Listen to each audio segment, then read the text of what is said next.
Good morning, or good afternoon, or good evening, wherever you are in the world. Talent Finders would like to welcome media broadcast and journalist specialist Anna Brees. So, welcome, Anna. Thanks for joining us. Great to be here. Thanks for inviting me. So, Anna, I'd like to congratulate you on all your achievements. So, can you share with us how your career as a journalist started? So I was working in a bank. It wasn't until I was 23. I'd followed the path that my parents wanted me to. I Yes. ended up in the Channel Islands working for a bank, and it just was not for me. I cannot forget how bored I was and miserable. And I was making rich people richer. This is not the career for me. And I just thought, 23, come on, Anna, what do you want to do that's going to suit you? So it's something where there's a lot of variety, where you get to meet lots of people. And I decided journalism would be great, but I didn't have a very um, high self-worth. I didn't think I'd be able to get into journalism. So when I Mm. did get a job as a newspaper journalist, I was absolutely ecstatic. It was over the moon. Then I went into, so I started in newspapers, and then I did manage to get into television. One of the main reasons for that is I'm better at presenting and broadcasting. I'm dyslexic, only mildly dyslexic, but that Yeah. obviously caused problems with being a newspaper journalist or a print journalist. And then I worked for the BBC and ITV, mainly ITV for a long time. Then I went to the BBC when they were merging regions. So ITV, I was one of the main presenters at ITV in Birmingham, Yeah. but they were merging West and East Midlands, which meant that had 10 presenters, and they were going down to 3 presenters. And I thought, well, I've got a chance of getting one of them jobs, Yes. but it would be wise at this stage. It would be wise at this stage to look for potential other employment. So it's just 2008, and I managed to get a job as a presenter at the BBC.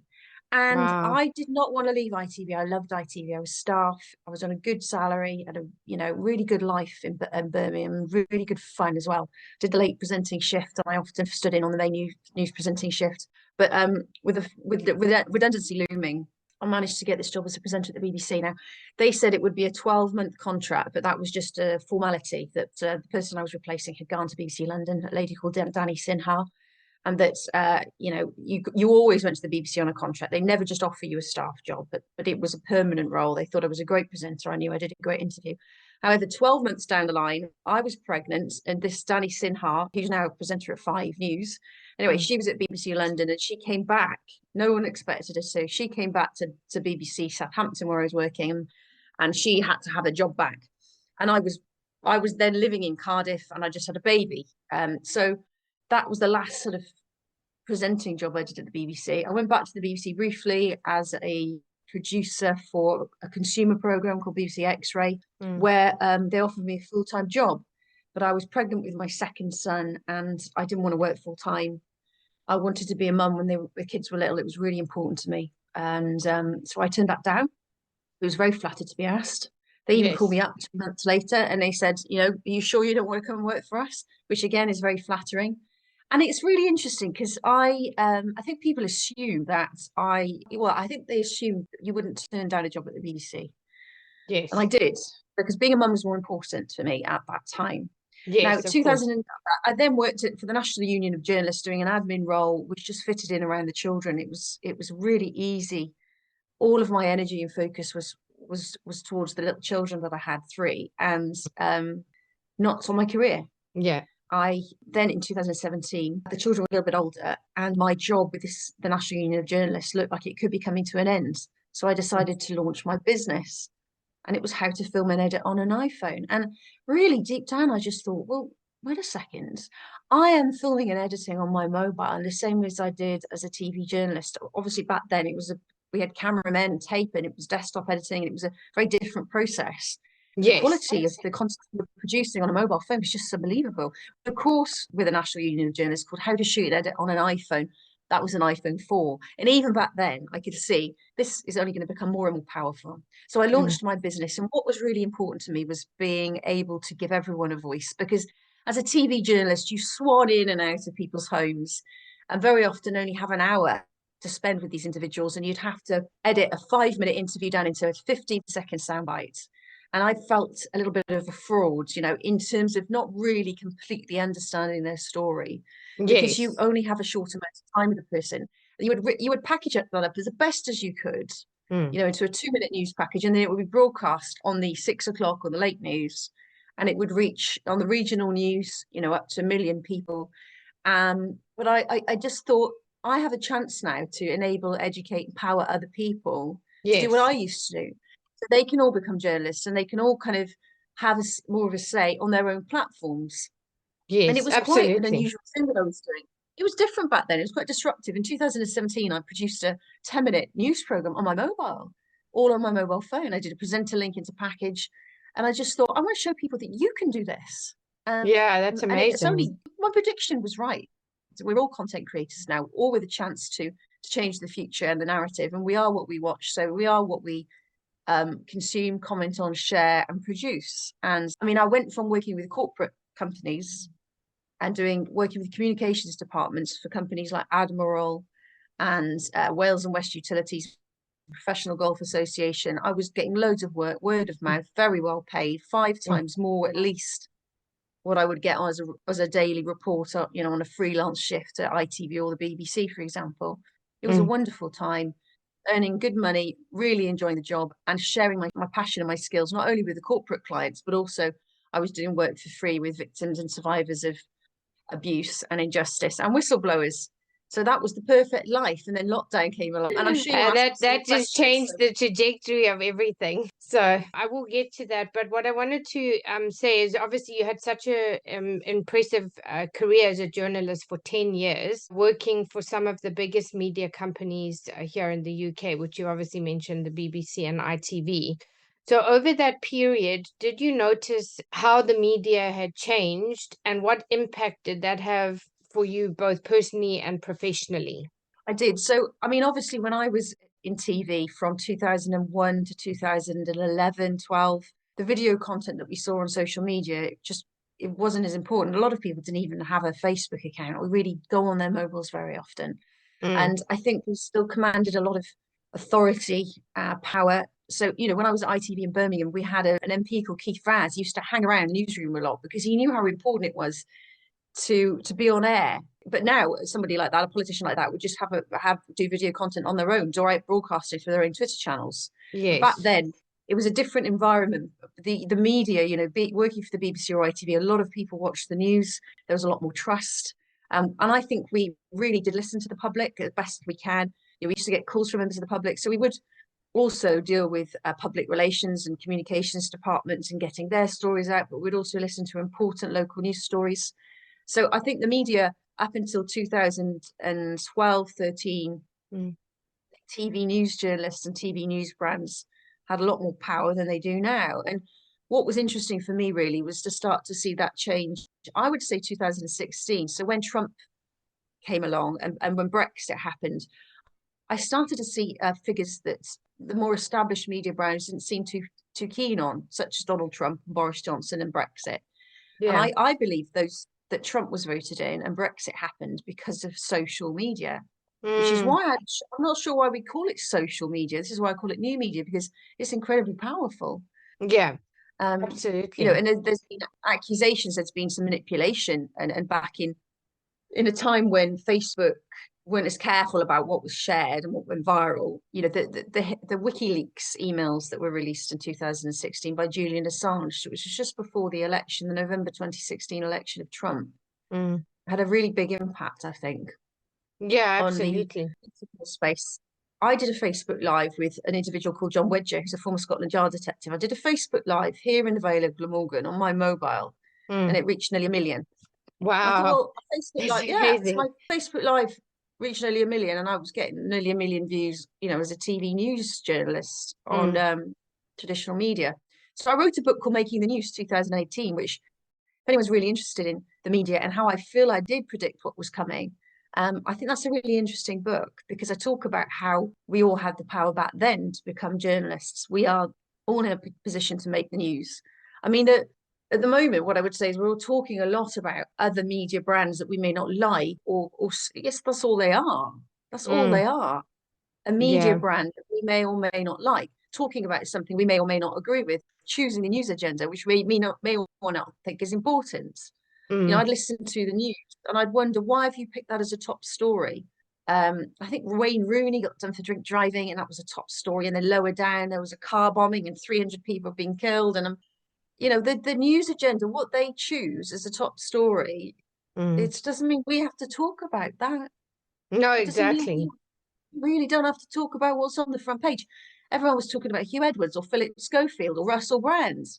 Yeah. Do we really care? But Do we but really I care? think also, do you not think that that is, I mean, people can say it's conspiracy, whatever, but do you not think that a lot of these things are distractions for what's really going on, in governments and, all these policies that they're trying to put forward and so on? I'm just curious what your take is. I've got a contact at the BBC, and when all that Hugh Edwards stuff, hysteria, it was hysteria. That poor Mm, man, actually. I mean, I look back now, really, at how every single media brand in the country made that a front page news or top news for days. What happened to mm, Hugh Edwards?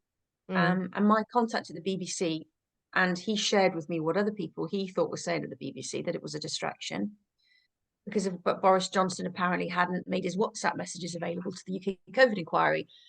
So you think it's a distraction, do you? I mean, I don't think so. I don't know. Yeah, I mean, I'm just curious in your opinion on that, but you left after 10 years, which you obviously made mention of, which is obviously a very fast-paced and demanding career.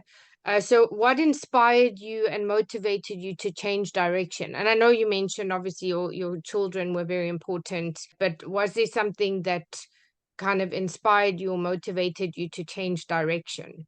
Well, you say it was a fast-paced environment, but it really wasn't. I mean, ITV more so. So I was filming and editing and presenting and doing a lot more at ITV. The BBC, not less. I mean, as a Yes. presenter, there was some journalism involved. I used to write the overnight bulletins for the morning the next day and put Mm, together the late news and read it. But it wasn't massively challenging. It was well paid. It was a good laugh. I like being part of a team. mm, What became really challenging when I started talking to victims of child sexual abuse, who'd been yes. really, really badly let down by the system, and started reporting on the independent inquiry into child sexual abuse and talking to victims and survivors of sexual abuse. So that was a real challenge. And running Mm, free workshops and also dealing with people like there's a woman called Jan Cruikshank who was raped by her boss, and she lost her job. Now she came on one of terrible. my workshops and we did a video, and she got over 1 million views on Twitter, and then the story was picked up by a national news journalist, someone who used to work at the Sunday Times, and he was able to take that story further, get it on the front page of a national paper in Scotland, and Mm, she got an apology, and she got £50,000 payout in the end. She was determined to get to the truth. So that was a challenge. That was real journalism. yeah. Yeah, that me reading an autocue and cutting down the late night, the 6 o'clock news for the late night and writing the overnights, that wasn't journalism. That Yeah, for that really sure. that was journalism, working with victims and survivors of sexual abuse, and also whistleblowers for organisations, and seeing Jan's determination to not sign an NDA and determined to get justice and not take a very small payout they initially gave her.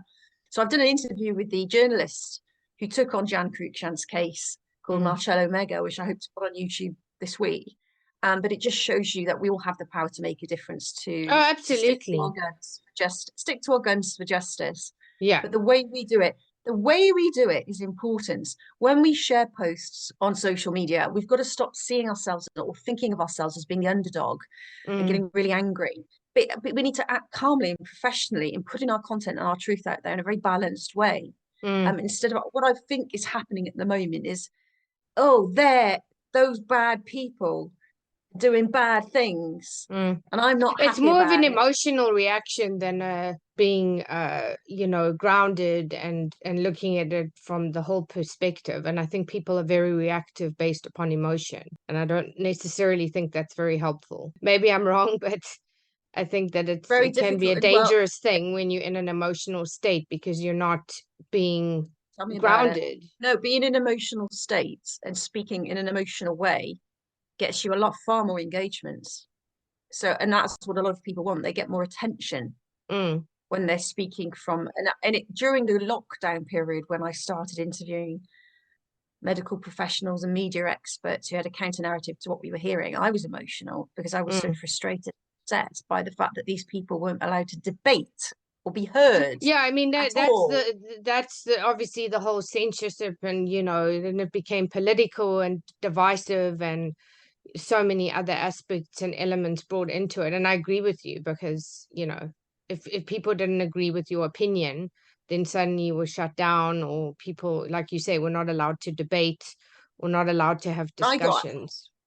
So I got emotional. I mean, it was very obvious how emotional I was Mm, because I had children and I knew and saw, I had so many emails from people who were suffering, from chronic loneliness, not being able to see loved ones, being denied the right to be next to a loved one as they died. yeah. The things that happened in that period were just truly beyond belief. So I got very emotional in that period and I showed my emotion in a very Mm. transparent way. Yeah, I saw. It just poured out of me.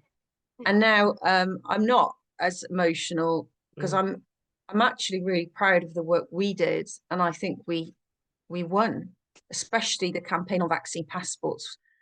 There was a point when the unvaccinated couldn't go to the cinema in Wales, mm. but that was as bad as it got in the UK. I mean, I know what happened in France, and there was a Oh yeah, lady in doing Lithuania terrible, who couldn't buy terrible. baby milk. She couldn't buy baby milk because she Yeah. wasn't vaccinated. She couldn't go to the shops. Well, it's I just mean, then we communism fought. 101. I mean, you just have to call it what it is. I mean, that's total tyranny and communism as far as I'm concerned, dictating to people what But they we can weren't. and can't do. It doesn't matter what it was. What I'm really sick to death of is the fact that there were those people who campaigned and the Mm, massive video campaign, the videos that we got, the hashtags and the way we controlled Twitter on protest days.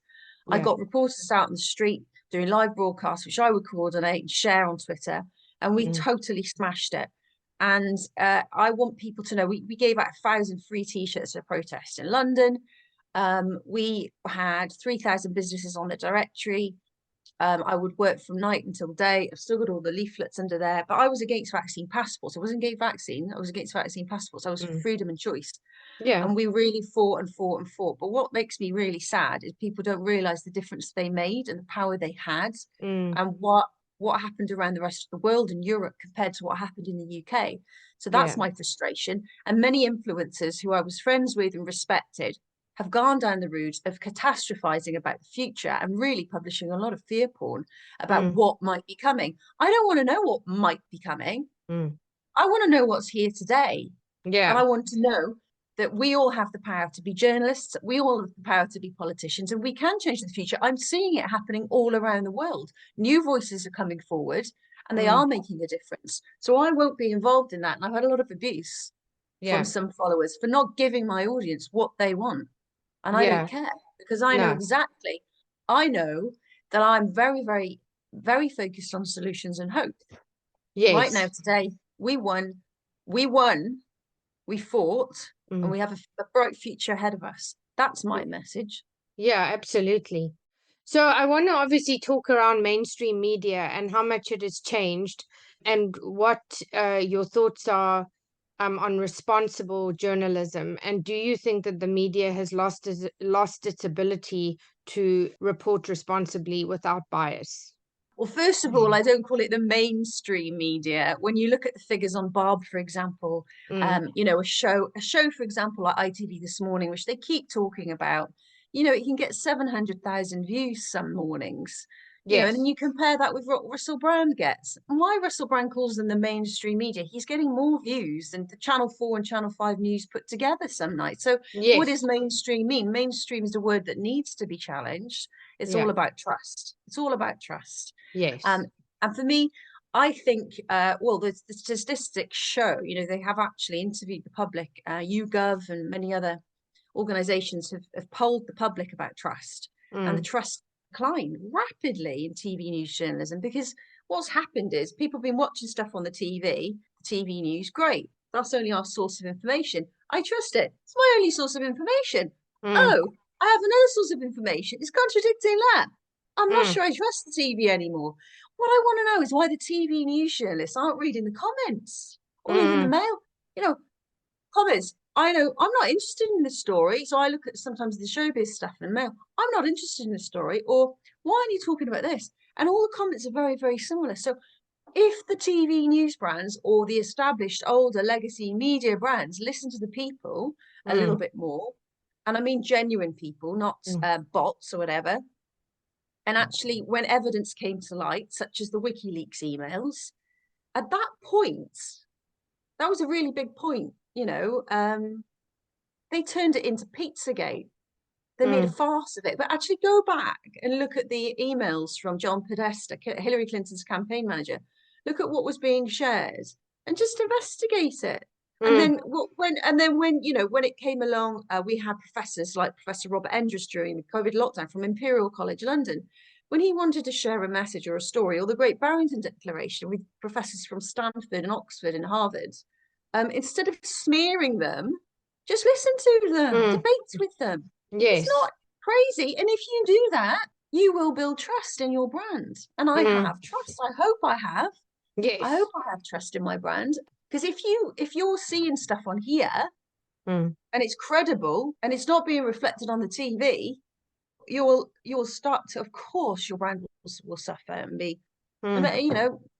it'll be a challenge. And I think I think we need to see lots of more apologies. And what I would say is interesting is I've seen the BBC change in the last 6 months. I really have. I think they're changing. I think they realize how serious it is. Yeah, no, Um, for sure. That leads me into what you're going to say. But the question I have is, what do you believe is going to happen to the media going forward? As it seems that the media has been bought and paid for by the highest bidder to push a narrative and has lost responsible journalism and unbiased reporting. So, what is your perspective, and whether it's possible to get back to a place for both responsible journalism and unbiased reporting? And do you think that this has gone too far? And if so, what do you believe is the best way forward to change the narrative for the better? and I think the Telegraph did some really good journalism during the COVID lockdown period. Mm, The Telegraph have grown, and they've got a good younger readership. I've met up with an associate editor of the Telegraph and talked to him about this. So mm, the Telegraph are doing well. They've got a paywall and they're doing lots of good investigative mm, journalism. And I think Unheard is another great growing brand that didn't let us down during that period. The BBC, like I said, are changing. Whether they can bring it back, I don't know. I mm. really don't know. I do think the younger generations, like my children, who I talk to all the time, don't really have a relationship of trust with things like the Telegraph, the BBC, like really young kids. Yeah, They are finding their own influences, they're finding their own brands that they trust. So I don't think we should use words like mainstream media anymore. I think we should just talk in terms of media brands and trust. mm, And my son, for example, comes up to me and he's been watching TikTok and he goes, Mum, do you know that green M&Ms cause cancer? Mum, did you know that Cornwall's going to become a separate country? Because he's watching stuff on TikTok. yeah. He doesn't So they're really getting a ever watch different, the news. He doesn't yeah, watch the news. He's not interested in the BBC News or GB News or ITV News or Sky News. yeah, He'll want to know what's going on in the world and what's going on around him, especially if things start happening that maybe infringe on his freedom. But when and why would be interested in the news now? I guess it's something to talk about. A lot of the time is gossip, I think. But yeah, I think the future for the media, I mean, what I'm seeing is a lot of chaos at the moment. But I think yes, it's going to be a period of chaos. And then I think in time, what I'm seeing happening slowly is it's not so much about the quality of your camera or the light or the slickness of how you come across. It's about authenticity, and people are picking up on that now. Vulnerability, they're yes, picking up on genuine people, genuine caring people, who are honest yes. and well intentioned. And I think that's getting coming through stronger and stronger, and I think that's very exciting. Yeah, And it's just taking absolutely. time. It's not going to happen overnight. It's just taking No. time. Everything that evolves and changes takes time. So, obviously, you mentioned social media and technology, which has obviously changed and impacted all our lives. And now it seems that everyone has become their own version of a media catalyst for sharing of news and creating their own stories. So, these tools can all be great if used correctly and responsibly. But the fundamental issue now is the lines have become so blurred, causing and creating not only confusion, but also so much hate and division. So, what do you believe needs to change? And what are the tools and practical steps we all need to take to improve the situation? And can you give us any examples? Well, I think So, Elon Musk has become aware of this. So, for example, I know lots of people who have professional careers earning very good money who go under crazy names on Twitter and share all sorts of, they can be abusive, they share nonsense and they share crap. I know 2 or 3 people that do this. You mm. need to get rid of them. If you're going to have a say on social media, put your name to it. I think we need greater verification of the individuals who are sharing misinformation and abuse and causing lots of chaos and confusion. I mean, these TikTok videos that my son watches, where Mm. are they coming from? Yeah. It's really dangerous and irresponsible content. So I think the platforms, so for me, Facebook, Twitter, YouTube, Instagram, they are the new media. They're bigger than BBC or ITV or the Mail. They Oh, are for the big sure, media for brands of sure. the future. Yeah. What they need to do now is make sure that their journalists, i.e., the people, Mm. are so the algorithms favor those that are doing responsible journalism and sharing content that's balanced and not overly emotional. But I mean, how can people be responsible for their own behavior online? I mean, if they're anonymous, they're not going to be responsible for their Mm. behavior online. They're often going to use it as therapy to just spew out their Mm-hmm. hatred. So how do we make sure people, when they're online, think, what I share today, what I say today, if I share that article from the BBC or if I comment on this, that Mm. has an impact in the world. That's a little drop in the ocean, of this bigger, massive collective where we're all one, what we watch. So I'm going to focus today on new politics and new media and, what the difference I can do to make a difference in the world, to make people more aware of what they share is what we are and how we change our future. Or I can be blabbing on about Neil Oliver on GB News and how they chucked off a guest, What, what am I Yeah. going to focus on today? And it's very Yeah. difficult because the gossip. I know how to get the engagement. I know how to get the views. I know what Mm. you guys want. Yeah. Yeah. That's not productive. No, it's So how not. do we make people responsible? How do we make people responsible? Um, you've got to focus on your passion and your purpose and your mission and Mm. stick to that every day and what you put out there. And I've seen these beautiful lights. There's a few individuals, influencers out there that I watch, and everyone is drawn to them because they are warm, they are authentic, and they have real hope for the future, and they have real passion for our evolution because we are Yes, growing slowly. It is absolutely. a painful and difficult time that we're going through, and things are really, really not great, but we are going through a birth and a change. Yeah, We're absolutely. the And I species is think going through. also, if I can add to that, I think also it's going to get to a place, even politically, I guess, where it's going to come back to more community based, and back to the people, because I think people's voices are getting louder and people are getting heard. And I think with the actions like you took during the pandemic and, creating what you're creating is helping to force change for the better. And I think it's going to bring it back to the people. That's my, Well, perspective. it I'm not isn't. sure. Well, my concern is that we're talking about global issues a lot of the time on Twitter and Facebook, etc., rather than Mm, local issues. So I yes. have run a local news. I run a local news station on local stories, on local, lovely local positive stories. They do really, really well. But there's very little good quality local journalism and local content being shared. Mm, I mm, wish there mm, was more, but there doesn't seem to be any money in it.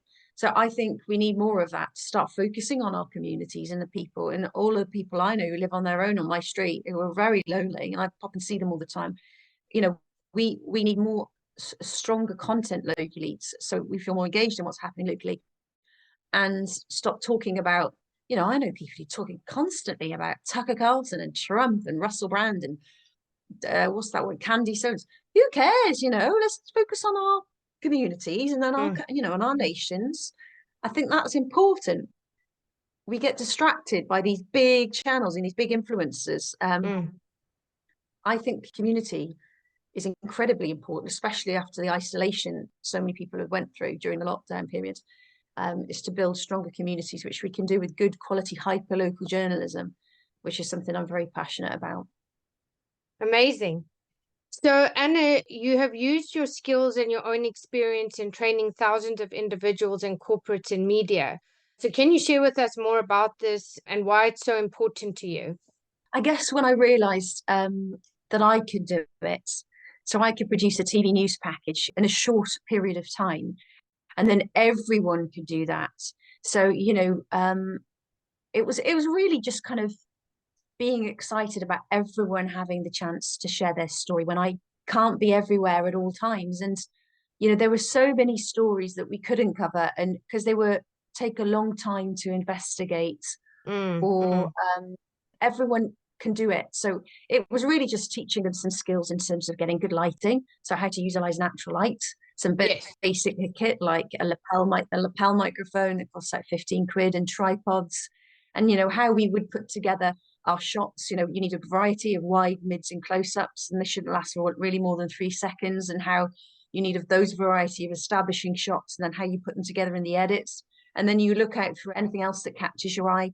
How to put together a voiceover script and do a short interview, how to frame your interviews, or whether you want them to look down the barrel or for the person to look at you, and how to go out and share that joy as well. There's so many wonderful stories out there, so many Yes. wonderful things are happening that the media brands that we know of old don't always focus on those wonderful stories.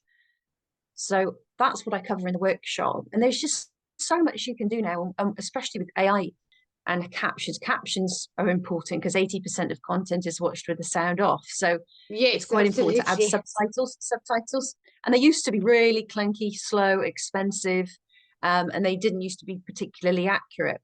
And I've really seen how in the last even 6 months it's just changed beyond belief, how Mm, quickly and accurately you can add subtitles to your video, for example. I mm. also use something called screen record. It's very powerful. So, for example, there was a live stream of the UK COVID inquiry on an important day. Yes. This former top civil servant was talking about how they didn't really focus on the suffering of people during lockdown and the vulnerable and domestic violence, especially for children, Mm, in situations where people couldn't escape. They were locked in their homes. And she was saying, we didn't have the data, so we didn't focus. And civil servants with a lack of experience didn't fully comprehend the impact lockdown could have.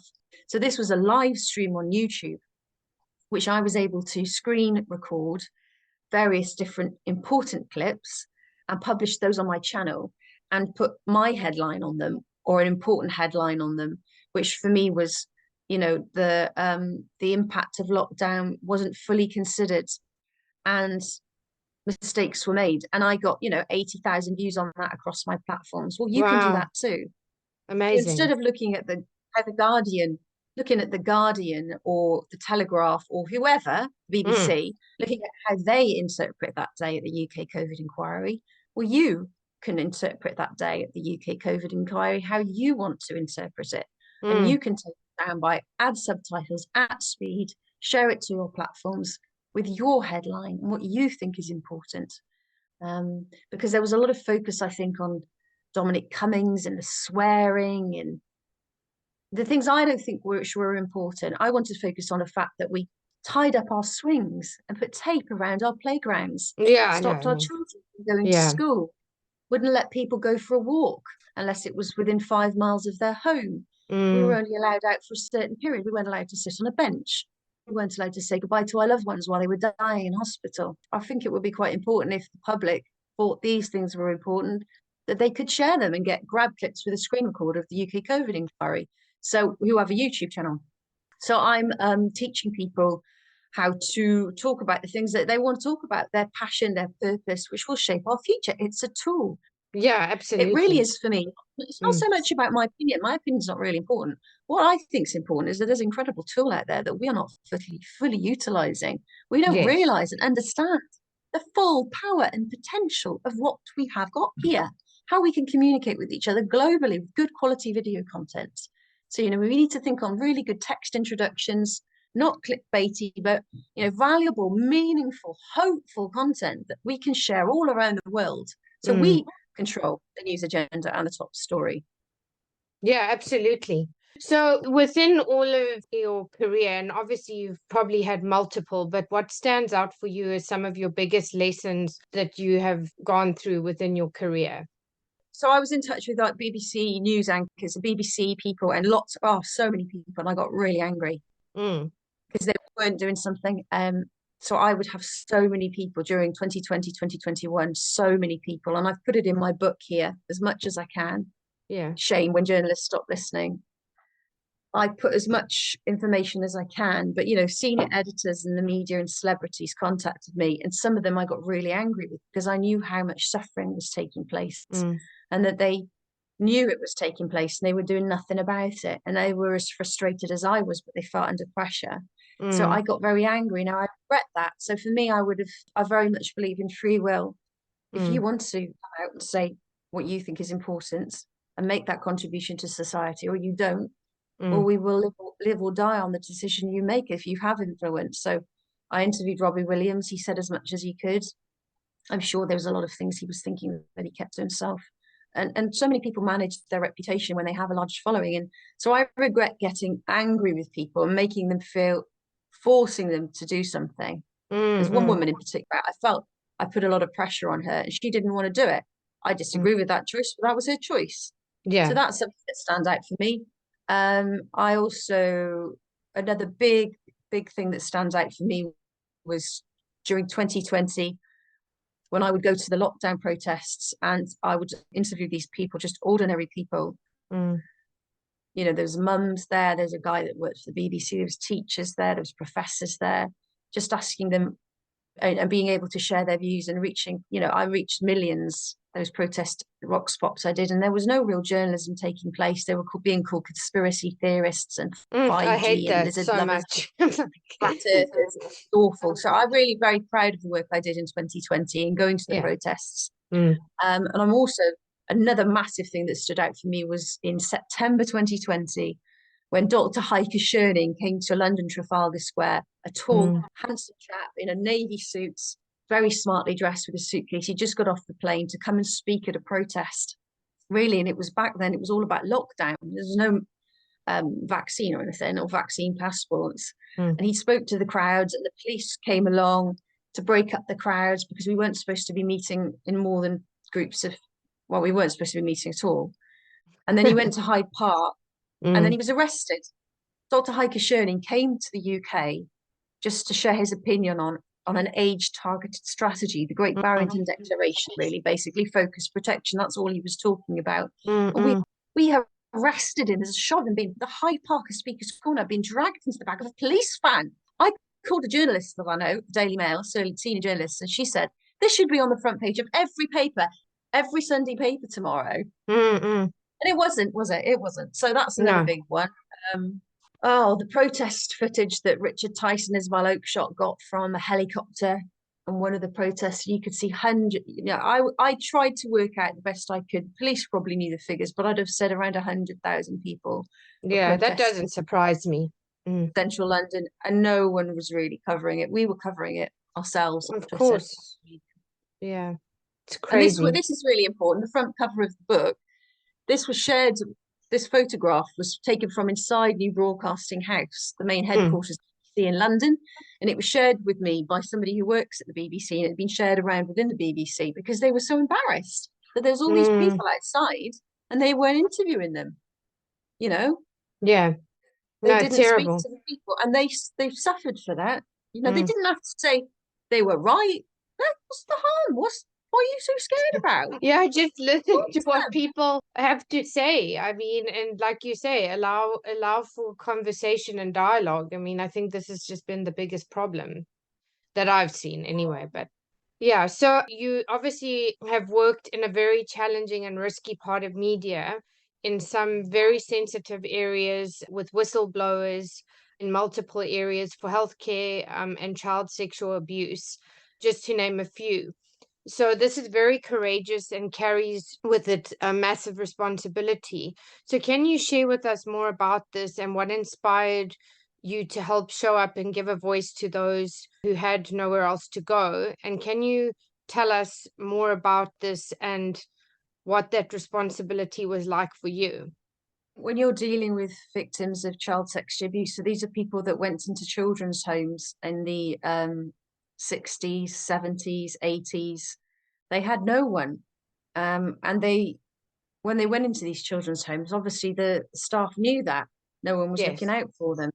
And they were horrifically sexually abused. And that's all come out now in the independent inquiry into child sexual abuse. And I recommend people go and read their final report. And many of these individuals were given financial compensation, such as Michael Tarragall was given £10,000 by Lambeth Council, but they never had a voice and they were never heard. And that's all they really ever wanted, and for justice and for that to never happen again. And Yeah. they would approach media organisations and were often turned down because they just think, well, it's your word against the individuals, the adults Mm, involved. And it was just easy to cover it up back then.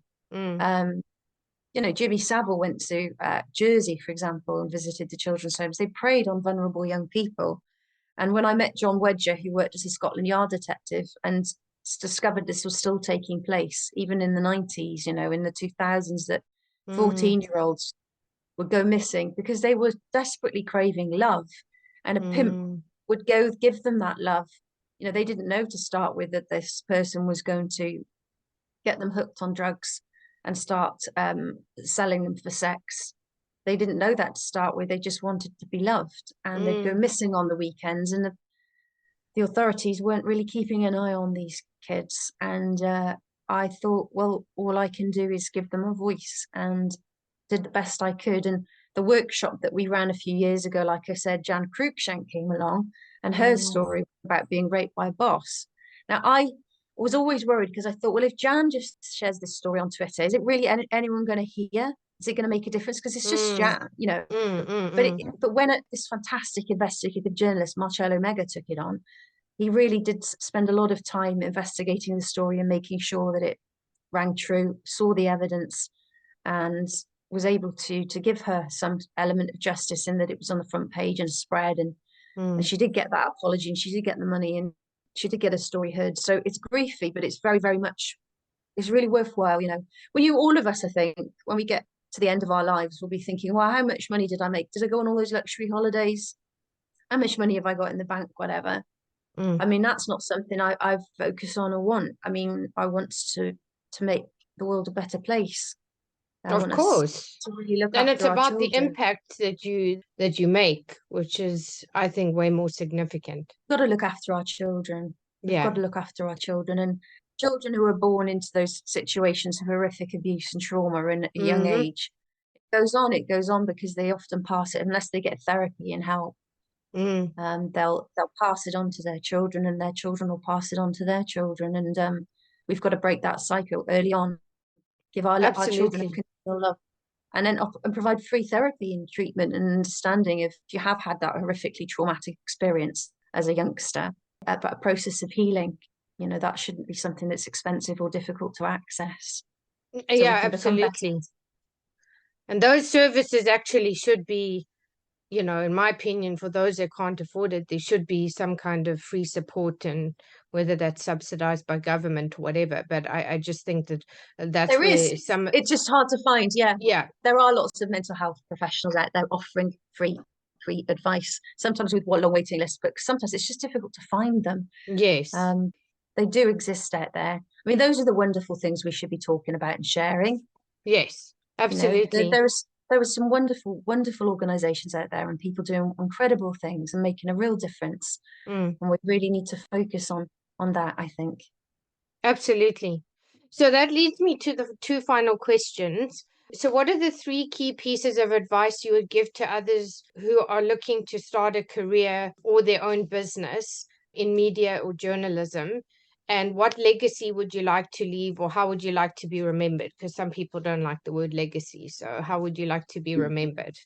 So, three pieces of advice Yes. is be really clear about what your passion and your purpose is and focus on that each day. So, have a vision of what you really want to achieve. So, holding power to account, good investigative journalism, be clear on your funding structure. Are you going to be sponsored by businesses, or are you going to have a paywall, subscription based? Because both models have their challenges. Journalism really needs to be about what people accuse me of, sitting on the fence. That's a good place to be, taking your opinion out of it, but really getting into those stories of exposing corruption and abuse and injustice. Mm-hmm.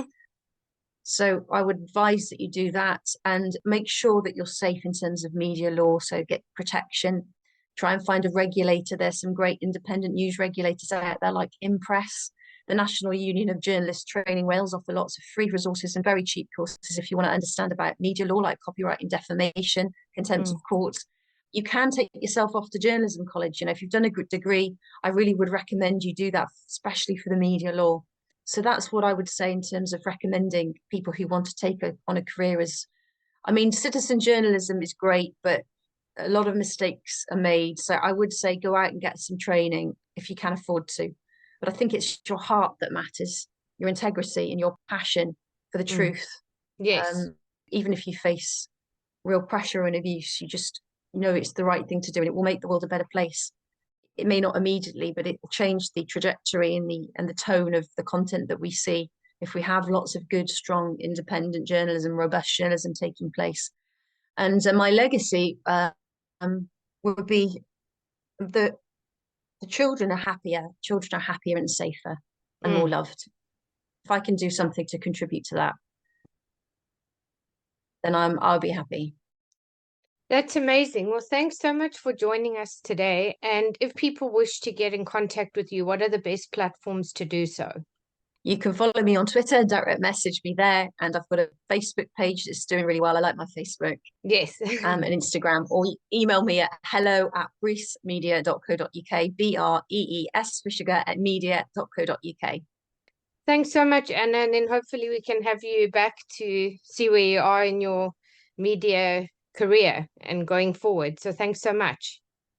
Thank you for inviting me on the channel. Thank you for the fantastic questions. And I forgot to say, I'm running workshops at the moment and I'm keeping the price low. I earn a lot more money doing the corporate communications media training, but I feel that this is such an important and valuable skill that should be affordable and available to all. And I also find it very rewarding to do it. So workshops in London and Cardiff. Take a look at Eventbrite or my website for more information. Amazing. Thanks so much, Anna. Thank you. Take care. Bye.